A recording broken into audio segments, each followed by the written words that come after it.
I am so good, I am so good, I am so great, I am so great.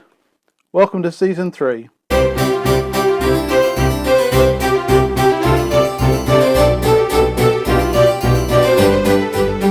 Season 3, I'm looking at 3+ occupations from the E-deck. Previously I played a lot of Farmers of the Moor, mostly 2 players, with various card expansions.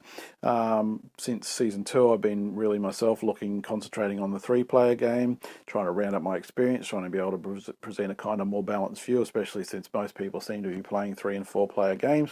So hence we're looking at these 3+ occupations. First one is quite a straightforward one. It's basically all about points. You get between 1 and 9 points for having between 5 and 9 improvements out.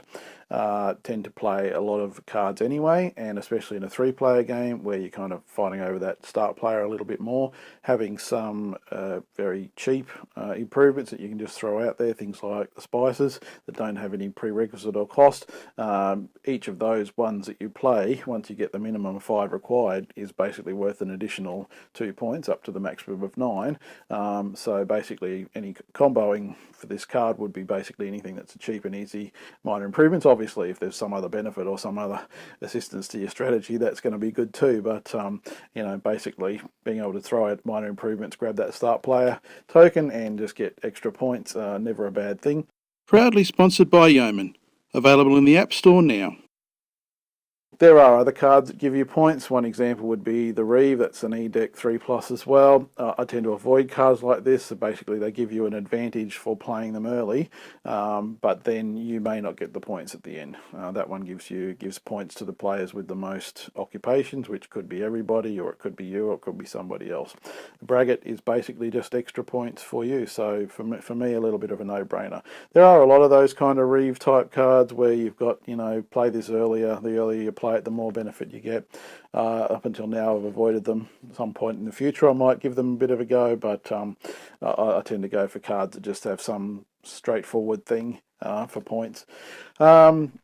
You can play it any time, no need to play it early. You play it early if you've got some other combo or benefit for having occupations out, but basically something to have up your sleeve. You may play it, you may not. I do like to have one card like that that's just basically like, if at the end of the game I've met these things, boom, I'll play that card.